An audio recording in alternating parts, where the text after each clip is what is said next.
नमस्कार। दिन भर की हर खबर से आपको करने खबरदार मैं हूं श्वेता सिंह। पहले राउंड की वोटिंग के साथ दुनिया के सबसे बड़े चुनाव का आज से आगाज हो गया, जिस चुनाव पर देश ही नहीं दुनिया भर की नजर है। खबरदार की शुरुआत आज हम इन सवालों के विश्लेषण से करेंगे कि 91 लोकसभा सीटों पर वोटिंग का फर्स्ट डे फर्स्ट शो कैसा रहा है, वोटिंग परसेंट से क्या चुनावी मायने निकाले जा सकते हैं, और सबसे बड़ी बात कि 2019 की सबसे बड़ी लड़ाई के मैदान उत्तर प्रदेश में आज पहली वोटिंग के दौरान किस तरह से चुनावी टकराव हुआ और यह टकराव आने वाले राउंड की वोटिंग के लिए कौन से चुनावी संकेत दे रहा है। क्योंकि उत्तर प्रदेश में एसपी बीएसपी के गठबंधन ने नए समीकरण बनाए हैं, जिसकी वजह से 2019 का चुनाव पिछले चुनावों से अलग है। प्रधानमंत्री नरेंद्र मोदी के लिए यूपी में इस बार मुश्किल टेस्ट है, चुनौती बड़ी है, इसीलिए भी क्योंकि आज जिन सीटों पर वोटिंग हुई है उनमें यूपी, बिहार, महाराष्ट्र, उत्तराखंड में अधिकतर सीटों पर बीजेपी ने 2014 में जीत हासिल की थी और ब्रांड मोदी के सामने इन सीटों को बचाए रखने की चुनौती है। आज 20 राज्यों की 91 सीटों पर वोटिंग हुई है। वोटिंग परसेंटेज का विश्लेषण जरूरी है और इसे 2014 के चुनाव की तुलना में देखना भी जरूरी है। सबसे पहले नक्सल प्रभावित छत्तीसगढ़ की बात करते हैं, जहां एक लोकसभा सीट बस्तर में 56% वोटिंग हुई। पिछली बार 69% वोटिंग हुई थी, यानी वोटिंग परसेंटेज कम हुआ है। जम्मू कश्मीर की 2 सीटों पर आज वोटिंग हुई है, जिनमें जम्मू की सीट पर 72% वोटिंग हुई, पिछली बार 69% वोटिंग हुई थी। बारामूला सीट पर 35% वोटिंग हुई है, पिछली बार यानी 2014 के चुनाव में 39% वोट पड़े थे। आंध्र प्रदेश की सभी 25 सीटों पर आज वोट पड़े, वोटिंग परसेंटेज 66% रहा, जो पिछली बार 74% था। इसी तरह तेलंगाना की सभी 17 सीटों पर आज वोट पड़े, यहां 60% वोटिंग हुई, पिछली बार 74% वोटिंग हुई थी।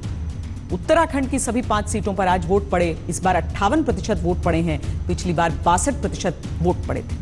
उत्तर पूर्व के राज्यों में सिक्किम में 69%, मिजोरम में 60%, मणिपुर में 78%, नागालैंड में 78%, त्रिपुरा में 81% वोट पड़े। इसके अलावा अंडमान की सीट पर 71% वोट पड़े हैं। असम की 5 सीटों पर 68% वोट पड़े, पिछली बार 80% वोट पड़े थे। पश्चिम बंगाल की 2 सीटों पर 81% वोट पड़े, पिछली बार 82% वोट पड़े थे। 3 बड़े राज्यों का हाल भी आपको बता देते हैं, जिनमें यूपी, बिहार और महाराष्ट्र शामिल हैं। बिहार में आज 4 सीटों पर वोट डाले गए, 50% वोट पड़े, जो 2014 के बराबर ही हैं। यूपी की 8 सीटों पर आज वोट डाले गए, जहां 64% वोटिंग हुई, पिछली बार 65% वोटिंग हुई थी। महाराष्ट्र की 7 सीटों पर आज वोट डाले गए, पिछली बार 63% वोट पड़े थे, इस बार 56% ही वोटिंग थी।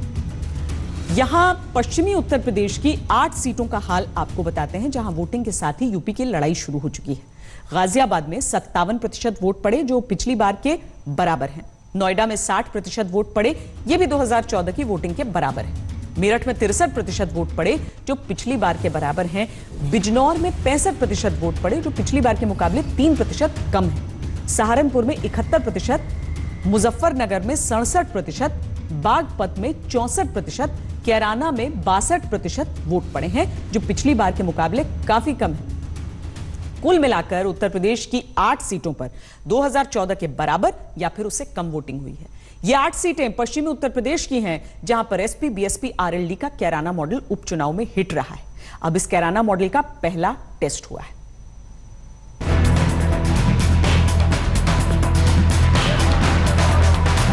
पश्चिमी यूपी की 8 सीटों पर वोटिंग के साथ ही 2019 के लिए उत्तर प्रदेश की चुनावी जंग शुरू हो गई। ये वो चुनावी जंग है जिसमें आज की 8 सीटों पर उस कैराना मॉडल का भी पहला टेस्ट था, जिस कैराना मॉडल ने अजय दिख रही बीजेपी को उपचुनाव में पीट दिया था और जिसने बीजेपी के लिए अब तक की सबसे बड़ी चुनौती बना दी थी। जो चौधरी चरण सिंह जी का समीकरण था, आप उसे अजगर कहो, आप उसे किसान का मेरा कहो, किसान मजदूर कहो, वो समीकरण लौटाने के लिए हमारा जो कोर वोटर है, जो मतदाता है, जो हमारा समर्थक है, वो उस मुहिम में जुट गया। आरएलडी और चौधरी परिवार इस उम्मीद में है नए चुनावी समीकरण में उनका कोर वोटर लौटेगा और अगर एसपी बीएसपी आरएलडी का जाट, मुस्लिम, दलित समीकरण काम कर गया तो फिर गठबंधन के सामने बीजेपी टिक नहीं पाएगी। अजीत सिंह परिवार के लिए तो ये बड़ी लड़ाई है। पिछली बार अजीत सिंह और जयंत चौधरी दोनों चुनाव हारे थे। इस बार मोदी सरकार के 2 मंत्रियों के सामने उनकी किस्मत आज लॉक हो गई। आपको नहीं लगता कि जाट वोट स्प्लिट होंगे इस बार? वो तो स्प्लिट होने वाले, पहले बार भी स्प्लिट हुए थे। इस बार एसपी बीएसपी का सपोर्ट है कैंडिडेट? इस बार ज्यादातर अपने साथ है। आप कॉन्फिडेंट हो इसके बारे में? पूरा कॉन्फिडेंट है, एकदम आश्वस्त है, कोई बात ही नहीं। रिजल्ट 23 मई का रिजल्ट बता देगा इस बात को। यहाँ से चौधरी चरण सिंह थे, फिर अजीत सिंह ने भी कंटेस्ट किया, पिछली बार तो हार गए, इस बार जयंत चौधरी खड़े हुए हैं। आपको क्या लगता है अबाउट द आरएलडी फैमिली? देखिए, वो अपनी विरासत बचाने के लिए लास्ट डिच एफर्ट है कि किसी तरह से विरासत बच जाए, किसी तरह से परिवार बच जाए। वो परिवार के नाम पर वोट मांग रहे हैं, हम देश के नाम पर, राष्ट्रवाद के नाम पर वोट मांग रहे हैं। बागपत में सत्यपाल सिंह और जयंत चौधरी, मुजफ्फरनगर में अजीत सिंह और संजीव बालियान। ये पश्चिमी यूपी में पहले राउंड के 2 बड़े मुकाबले रहे। आरएलडी के साथ मिलकर एसपी बीएसपी का मिशन यही है कि बीजेपी के सामने अपने चुनावी समीकरण को पुख्ता रखें, क्योंकि उम्मीद यही लगा रहे होंगे जाट मुस्लिम दलित समीकरण से 8 सीटों का ट्रेंड यूपी की हवा बदल सकता है। भारतीय जनता पार्टी के प्रत्याशी के रूप में डॉक्टर संजीव बालियान जी हैं और उधर डॉक्टर सतपाल सिंह जी हैं। तो वो छोटे नाम नहीं है, वो भी बहुत बड़े नाम है और उन्होंने बहुत सेवा की है और उन्होंने किसानों की लड़ाई लड़ी, गरीबों की लड़ाई लड़ी, पिछड़ों की लड़ाई लड़ी और जाट वोटों का बंटवारा तो हो रहा है, मुझे नहीं लगता है। जिस तरह का ट्रेंड है वो बीजेपी के पक्ष में दिखाई पड़ रहा है और बीजेपी के पक्ष में दिखाई पड़ने का मूल कारण यह है कि जो जाति का कार्ड फेंका था, जो उन्होंने धर्म का कार्ड फेंका था, वो बेकार सा दिखाई पड़ रहा है। जाति में लोगों ने पलायन को, लोगों ने वहां पर उत्पीड़न को महत्व दिया है, ये बड़ी बात है।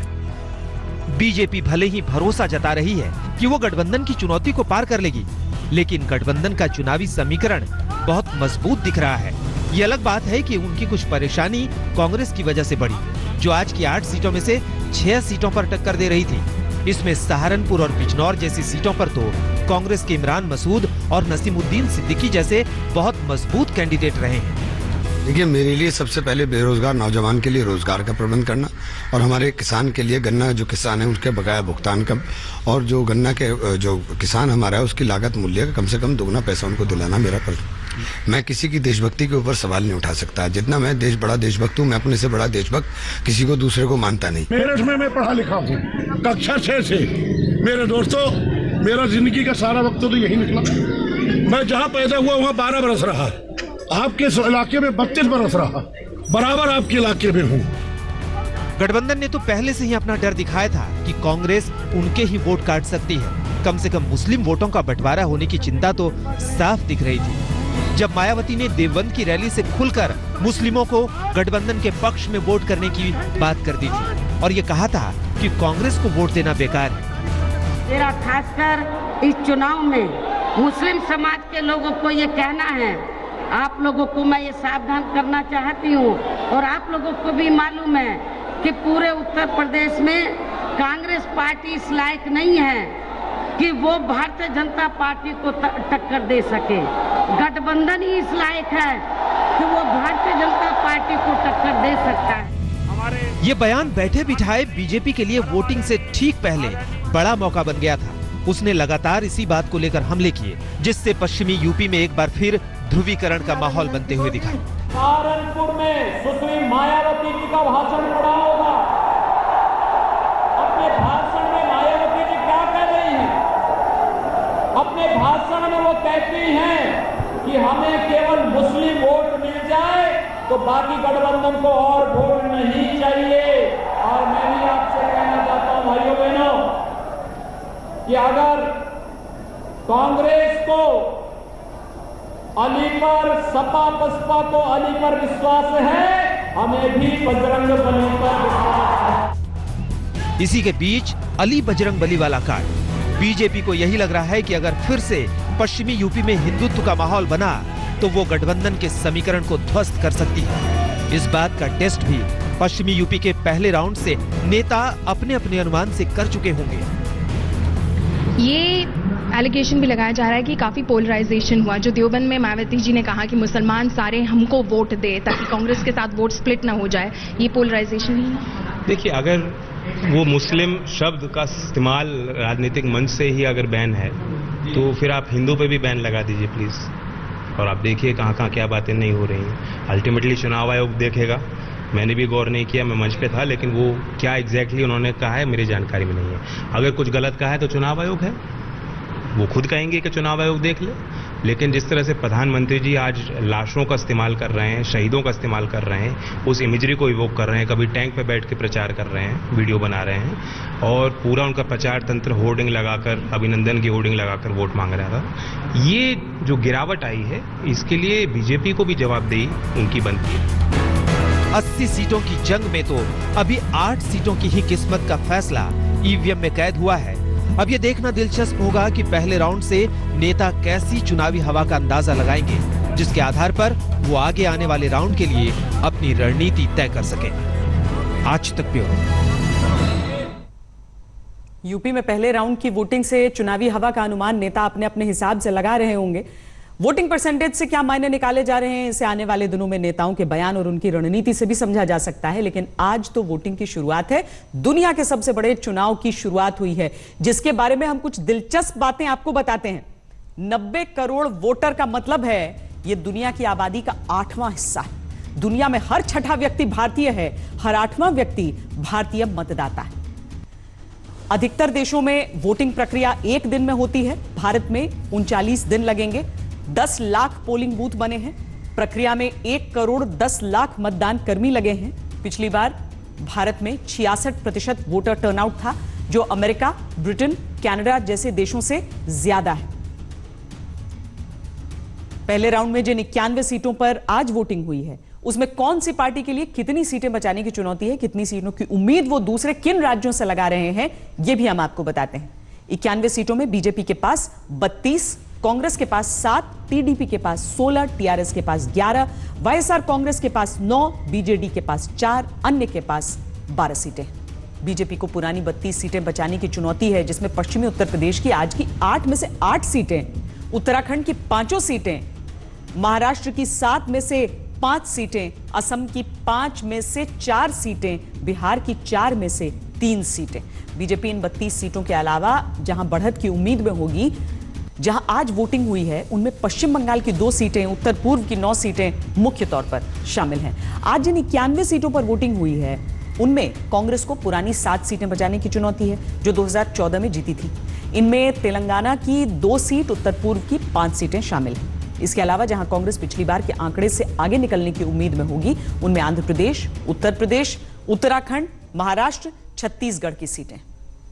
पहले चरण में जम्मू कश्मीर की 2 सीटों पर बिना किसी रुकावट के वोटिंग हो गई। जम्मू सीट के लिए तो सुबह से ही पोलिंग बूथों पर लंबी लंबी कतारें लगी रहीं, जबकि आतंकवाद प्रभावित बारामूला सीट के लिए भी लोग वोट डालने के लिए घरों से बाहर निकले।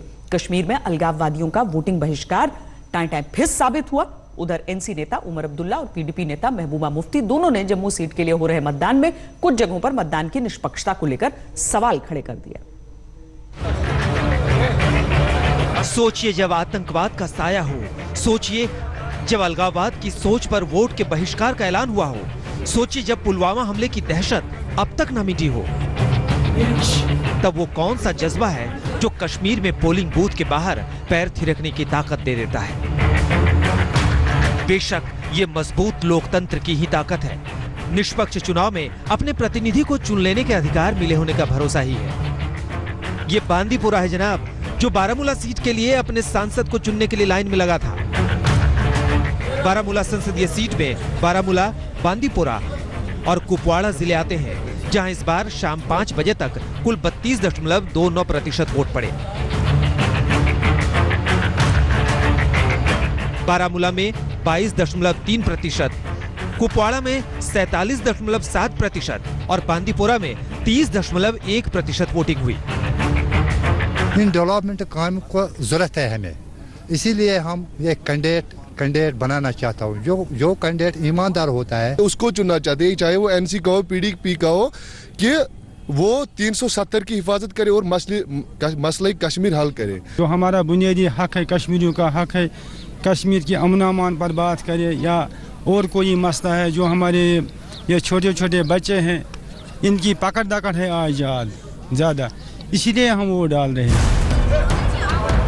बारामूला के अलावा जम्मू संसदीय सीट पर भी पहले चरण में वोट पड़े हैं। शाम 5 बजे तक जम्मू जिले में 69.7%, सांबा में 73.8%, राजौरी में 65.7% और पुंछ में 68% वोटिंग हुई। बारामूला और जम्मू दोनों सीटों के लिए वोटिंग शांतिपूर्ण रही। हालांकि ईवीएम और प्रशासन की नीयत को लेकर कश्मीरी नेताओं उमर अब्दुल्ला और महबूबा मुफ्ती ने सवाल उठा दिए। महबूबा ने एक वीडियो पोस्ट किया और दावा किया कि ये जम्मू के एक पोलिंग बूथ का वीडियो है, जिसमें कुछ लोग बीजेपी विरोधी नारे लगाते सुनाई पड़ रहे हैं।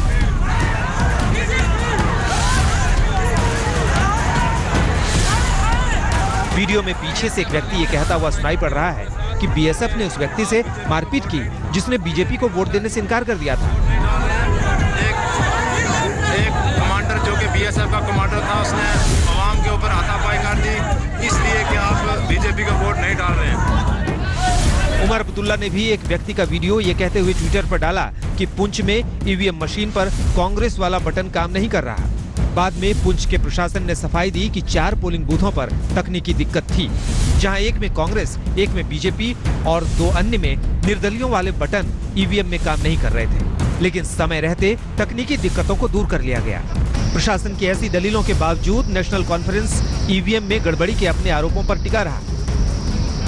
मशीनें जितनी भी जम्मू पुंछ पार्लियामेंट्री कॉन्स्टिट्यूंसी में खराब हुई, वो ज्यादा पुंछ राजौरी के हिस्से में हुई जहां भाजपा को वोट नहीं मिल रहा, और जहां पे भी टेक्निकल फ्लॉ आ रहा है वो वहीं आ रहा है।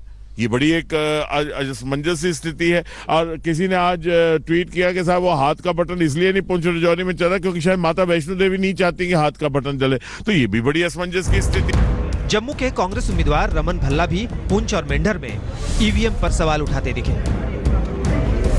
बहरहाल इन आरोपों के बावजूद जम्मू और बारामूला दोनों जगहों पर लोकतंत्र के पर्व को लोगों का समर्थन मिला।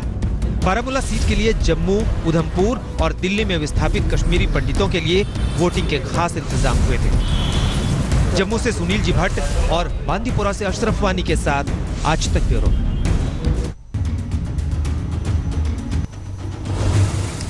उत्तर प्रदेश में आज पहले चरण में 8 लोकसभा सीटों पर मतदान संपन्न हुए, लेकिन सुख शांति से नहीं, क्योंकि जैसे ही मतदान शुरू हुआ वैसे ही ईवीएम मशीनों में गड़बड़ी की खबरें और फर्जी मतदान के आरोप लगने शुरू हो गए। और यह सिलसिला तब तक चलता रहा जब तक कि मतदान खत्म नहीं हुआ। फर्जी मतदान का सबसे संगीन आरोप उत्तर प्रदेश की मुजफ्फरनगर सीट से बीजेपी उम्मीदवार संजीव बालियान ने लगाया। उन्होंने दावा किया कि बुरके की आड़ में फर्जी मतदान चल रहा है और वो इसके चश्मदीद हैं।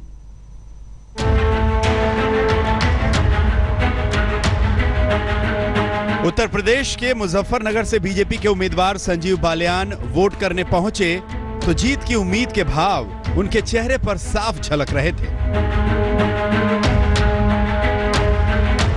लेकिन वोट देने के बाद अचानक उनके चेहरे के भाव बदल गए। मीडिया के कैमरों पर आए और उन्होंने दावा किया कि बुरके की आड़ में फर्जी वोट डाले जा रहे हैं। एक बूथ पर गया तो मैंने देखा एक तो बहुत अच्छी तरह से चेहरे चेक नहीं किए जा रहे हैं। अगर बुरके में कोई आता है तो 4 बार आए 5 बार आए, आप चेहरा चेक कैसे करें? चेहरा चेक के मेरा वोट कैसे डालवा सकते हैं? महिला कांस्टेबल बिल्कुल नहीं थी। 25 बूथ 26 बूथ हैं गांव में, सूजडू गांव में, एक भी महिला कांस्टेबल की ड्यूटी नहीं। महिला कांस्टेबल किस काम के लिए है अगर वहां नहीं लगाएंगे? अगर महिलाओं की इतनी लंबी लाइन है, अंदर कुछ पोलिंग पार्टी में महिला ही नहीं थी, तो पुरुष चेक करेंगे? इस देश में ऐसा नहीं हो सकता कि चेहरे के बिना आप वोट डालने दें। पुरुष पीठासीन अधिकारी कहते हैं कि हमारे पास महिला कर्मचारी नहीं है इसलिए हम चेहरा कैसे देखें? अरे भाई, ये हिंदुस्तान है, लोकतांत्रिक देश है, चेहरा देख के बिना वोट नहीं दे सकते। धार्मिक आधार पर किसी को अगर चेहरा दिखाने में आपत्ति है तो मत वोट दीजिए, चेहरा देख के वोट डालनी चाहिए। संजीव बालियान दावा कर रहे हैं कि बुरके की आड़ में हो रही इस फर्जी वोटिंग के वो चश्मदीद गवाह हैं और इसके पीछे जमात इस्लामी हिंद का हाथ है। ये बात उन्होंने आज तक को बताई है। आपको लगता है कि इस बार ही कोई तरीके की पोलराइजेशन नहीं होगी? जनता आपको पूरी तरह से समर्थन देगी? जमात इस्लामी हिंद ने की पोलराइजेशन, और आप देखिए लाइनें कैसी लग रही है फर्जी वोटिंग करते हुए। फर्जी वोटिंग की लाइनें लग रही हैं। मैंने शिकायत दर्ज कराई है चुनाव इस बारे में सर। यही फर्जी वोटिंग मैंने फर्जी वोटिंग होती पकड़ी है। अच्छा। यहाँ एक महिला बिना सिग्नेचर करे वोट डाल रही थी, सिग्नेचर नहीं, अंदर बटन दबा रही थी। अच्छा। मैं गया तो समय दिखाई दिया। अच्छा। चूंकि हमारे पोलिंग एजेंट नहीं है। संजीव बालियान अपने आरोपों पर डटे हुए हैं और चुनाव आयोग पर उंगली उठा रहे हैं। हालांकि चुनाव आयोग ने संजीव बालियान के बुरके वाले बयान को सिरे से निराधार बताया और उन्हें फटकार भी लगाई है। कहीं भी अगर कोई मतदाता मतदान डालने जा रहा है, चाहे वो पर्दा नसी हो या कोई महिला या कोई व्यक्ति है, तो पहले अगर पर्दा नसी है तो महिला कर्मचारी वहां होती हैं जो उनका पहचान सुनिश्चित करते हैं, उसके बाद ही किसी को वोट डालने दिया जाता है। इस मामले में कहीं भी इस तरह का कोई जो है मामला संज्ञान में और नहीं आया है, और कहीं ऐसा संभव भी नहीं बिना पहचान सुनिश्चित किए वोट डालने के लिए। चुनाव अधिकारियों की कड़ी सफाई के बावजूद संजीव बालियान अपने दावे पर अटल हैं। उन्होंने 2 टूक शब्दों में कहा कि वो इस सीट पर चुनाव आयोग से दोबारा मतदान की मांग करेंगे। संजीव बालियान के दावे में उनके विरोधियों को संभावित हार की खींच के लक्षण नजर आ रहे हैं। देखिए, बालियान जी उल्टे सीधे बयान देते हैं, उन्हें ये नहीं पता है कि हमें कहाँ क्या कहना है। मुस्लिम महिलाएं हैं, अपना पर्दा करती हैं, तो उनका चेहरा लेडीज तो देख सकती है, जेंट्स कोई नहीं देखेगा। देखिए, इनकी मानसिकता खराब है, इनकी भाजपा वालों की मानसिकता खराब है। ये देश के अंदर अपने आप को समझने लग गए हैं कि देश इनकी बपौती हो गया है। देश सबका है, जितना देश संजीव बालियान का है उससे कहीं अधिक देश मेरा भी है। संजीव बालियान से ज्यादा कुर्बानी मेरे बाबा और अजदाद की है। वैसे ये कोई पहली बार नहीं है जब बीजेपी नेताओं को उत्तर प्रदेश में बुर्के की आड़ में फर्जी वोटिंग का डर सताया है। साल 2017 के विधानसभा चुनाव के 6ठे और 7वें चरण की वोटिंग से पहले बीजेपी ने बाकायदा पत्र लिखकर चुनाव आयोग को अपने इस शक से अवगत करवाया था। तब भी मुस्लिम धर्मगुरुओं ने बीजेपी को वही जवाब दिया था जो आज दे रहे हैं। Everyone knows that at the time of voting and elections, some people tried to polarize the voters, and this statement is a part of the series of statements being given.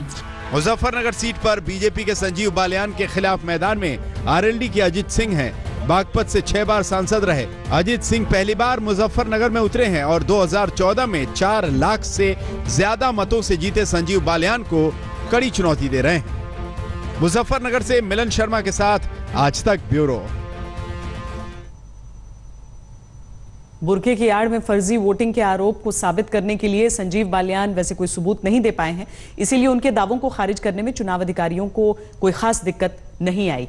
चुनाव अधिकारियों को असली दिक्कत का सामना तो ईवीएम मशीनों में खराबी और गड़बड़ी के आरोपों पर सफाई देने में करना पड़ा, क्योंकि ईवीएम मशीनों में गड़बड़ी की खबरें लगभग सारे राज्यों से आई, जहां आज 91 लोकसभा सीटों पर मतदान हुआ है। लेकिन ईवीएम मशीन में गड़बड़ी का सबसे बड़ा आरोप उत्तर प्रदेश की बिजनौर सीट पर आया, जहां कुछ लोगों ने वोटिंग के बाद आरोप लगाए कि उन्होंने हाथी पर बटन दबाया लेकिन कमल का फूल खिल गया।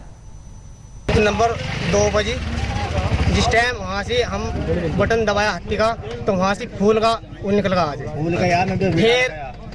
फिर दूसरा आज उसके भी हाथी पे बटन दबाया, फूल का निकल गया। तीसरा दबाया हमने, तीसरे भी ऐसे आया। फिर हमने वहाँ जो अधिकारी बैठे उन्हें दिखाया, मैं कहा ऐसा गड़बड़ हो रही नहीं हो रही, कहने लगे हाँ हो रही। फिर हाँ जी में भोकला गए, भोकलाने के बाद उन्होंने मशीन चेक करी जी। क्या मशीन चेक करने के बाद ठीक चली जी। फिर कितने वोटर थे जिनके साथ गड़बड़ी हुई सामने? हम 6 वोटर थे उस टाइम। तो कोई शिकायत ऑर्डर अभी आज एक अभी इसके साथ भी गड़बड़ हुई जी। कितनी ईवीएम मशीन है जो जिसमें गड़बड़ का सामना देखने को मिल रहा है आपको? सिर्फ हमें तो एक का गड़बड़ दिखाई दीजिए। हाथी का बटन दबाने पर वोट कमल के निशान पर पड़ने का यह संगीन आरोप बिजनौर के कसौली मतदान केंद्र से सामने आया, जिसकी खबर फैलते ही वोटर्स में निराशा और गुस्सा फैल गया। बीएसपी के नेता पोलिंग बूथ पर पहुंचने लगे, मामले की शिकायत की गई। आनन फानन में प्रशासन की तरफ से सफाई आ गई कि ऐसा कोई मामला सामने नहीं आया है, लेकिन आरोप लगाने वाले वोटर्स अभी भी अपने दावे पर अड़े हैं कि जो आरोप लगे हैं, ऐसे में दूसरा पक्ष जो आधिकारिक पक्ष है वो भी लें। धारा सिंह, क्या हुआ? सर करीबन 8:30 की बात है। 8:30 बजे जब हमारी बुढ़िया बुजुर्ग माता जी आई वोट गिरने के लिए, इन्होंने कहा भाई मैंने बटन हाथी का दबाया, हाथी का बटन पर वहाँ फूल का निशान आया। जो पर्ची कितने लोगों ने ऐसी शिकायत की? 4 तो ये बुढ़े और 4 कहना जो अधिकारी हैं इनको बताया जी। सर इन्होंने कहा कि गलती होगी, बटन जोर से दबा। सर आप क्या बताया? नहीं, इसमें हम झूठ बोल रहे हैं। जो वोट डाल दी गई है, अब उसमें हम क्या कैंडिडेट अंदर क्या डाल रहा है वो तो वही जाने। अब वो कहने लगे कि मैंने नोटा पे दबाया था हाथी निकल गया है, या मैंने हाथी दबाया था नोटा निकल गया, तो वो तो कैंडिडेट ही जानता है उस चीज को। लेकिन हमारी मशीन में किसी तरह की कोई दिक्कत नहीं है। आपको दिखाया एक से मैं इनकी वो कह रहे हैं कि उन्होंने आपको बताया, तो आपने क्या देखा था? ऐसा क्या? हमने कुछ नहीं देखा इसमें, हमने कुछ नहीं देखा है इसमें। दोबारा भी आई मैं ये नो कह रहे नो को नहीं सही चल रहा अब तो हमारे पीछे चलाओ जाओ सही। हमारे तो आगे हमारे तो हत्ती का फूल पक का सब कुछ आया। शुरुआत में ऐसे किसी भी मामले से इनकार करने वाले निर्वाचन अधिकारी ने बाद में माना कि शुरू में कुछ गड़बड़ियां हुई थी, जिन्हें बाद में ठीक कर दिया गया।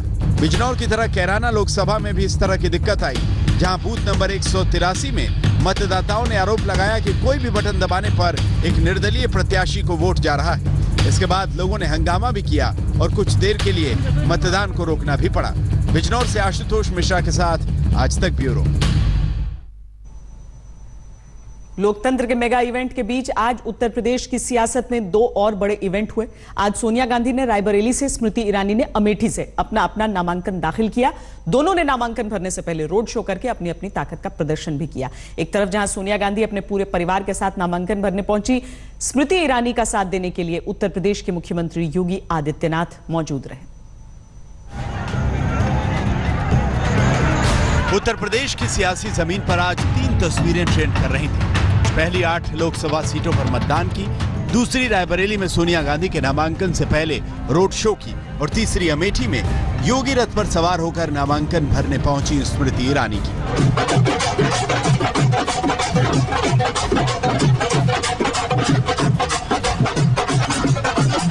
सोनिया गांधी 5वीं बार रायबरेली से नामांकन दाखिल करने के लिए निकली तो पूरा गांधी परिवार उनके साथ था।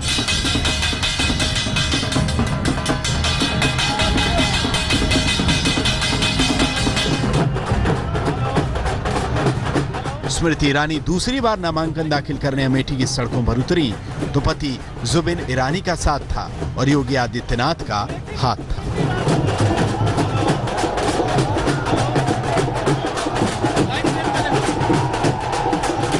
नामांकन से पहले दोनों के ही रोड शो में समर्थकों का रेला साथ चल रहा था। पुष्प वर्षा हो रही थी, नारेबाजी का माहौल था।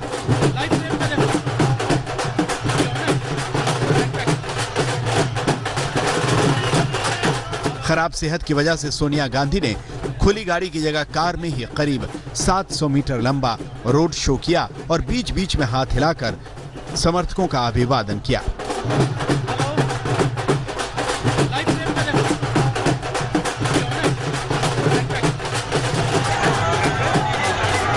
तो दूसरी तरफ अमेठी की सड़कों पर स्मृति ईरानी की रथ में सवार योगी आदित्यनाथ सारथी की भूमिका निभा रहे थे।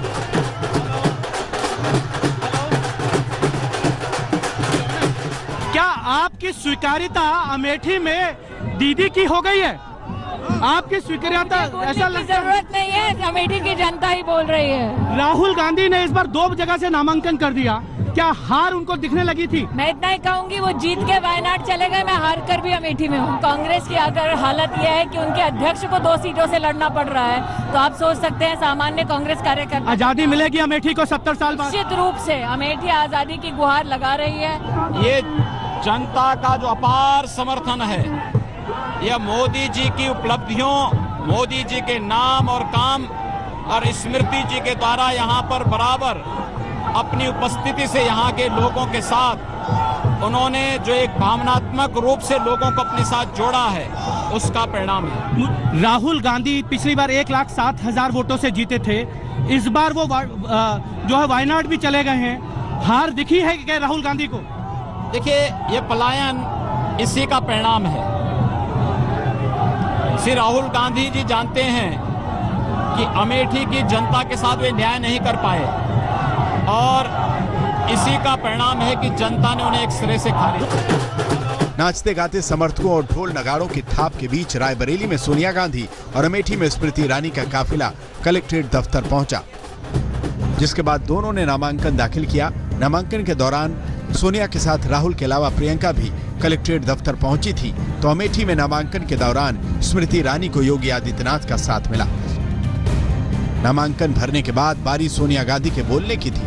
उन्होंने पीएम मोदी को 2004 की याद दिलाई।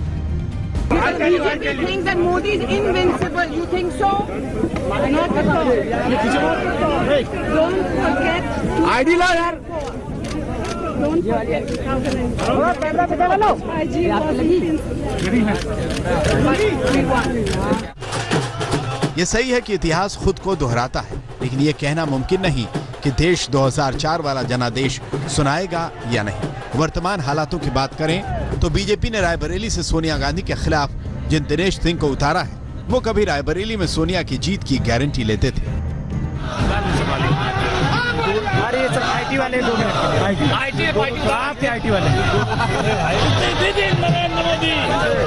जबकि अमेठी में स्मृति ईरानी एक बार फिर राहुल गांधी के खिलाफ लड़ रही हैं, जो पिछली बार दूसरे नंबर पर रही थी।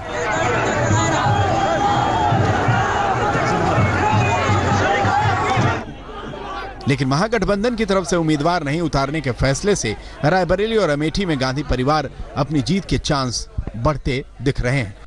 बाकी तो सोनिया गांधी खुद मानती हैं कि देश के वोटर्स कब चौंकाने वाला जनादेश सुना दें, कोई नहीं जानता। रायबरेली से मौसमी सिंह और अमेठी से कुमार विक्रांत के साथ आज तक ब्यूरो। वैसे तो ईवीएम में खराबी से नाराज समर्थकों का गुस्सा कई जगह पर देखने को मिला, लेकिन आंध्र प्रदेश के एक चुनाव बूथ पर ईवीएम में खराबी से एक उम्मीदवार इतना नाराज हो गया कि उन्होंने कैमरे के सामने ही ईवीएम को जमीन पर पटक कर तोड़ दिया। ईवीएम तोड़ने की यह घटना आंध्र प्रदेश के अनंतपुर जिले की है, जहां लोकसभा के साथ साथ विधानसभा चुनावों के लिए भी वोटिंग हो रही है। ईवीएम तोड़ने की जुर्रत करने वाले नेता का नाम मधुसूदन गुप्ता है, जो विधानसभा चुनाव में जनसेना पार्टी के उम्मीदवार। दरअसल मधुसूदन गुप्ता जब वोट डालने के लिए बूथ पर पहुंचे तो ईवीएम में विधानसभा और संसदीय क्षेत्र का नाम ठीक से डिस्प्ले नहीं होने के कारण उन्हें गुस्सा आ गया और गुस्से में उन्होंने ईवीएम मशीन को उठाकर जमीन पर पटक दिया। इससे मशीन खराब हो गई। उनकी इस हरकत के लिए पुलिस ने उन्हें मौके से ही गिरफ्तार कर लिया। वैसे तो लोकसभा चुनाव के पहले चरण की वोटिंग में लोकतंत्र के कई रंग बिखरे, लेकिन कुछ ऐसी भी तस्वीरें सामने आई जो हर किसी के आकर्षण का केंद्र बन गई। ऐसी एक तस्वीर नागपुर में देखने को मिली जब दुनिया की सबसे छोटे कद की महिला ज्योति वोट डालने के लिए पहुंची। Guinness book of world record holder Jyoti की लंबाई महज 63 सेंटीमीटर यानी 2 फीट 1 इंच है। ज्योति जब परिवार के साथ वोट डालने पहुंची तो लोग उन्हें अचरज भरी निगाहों से देख रहे थे।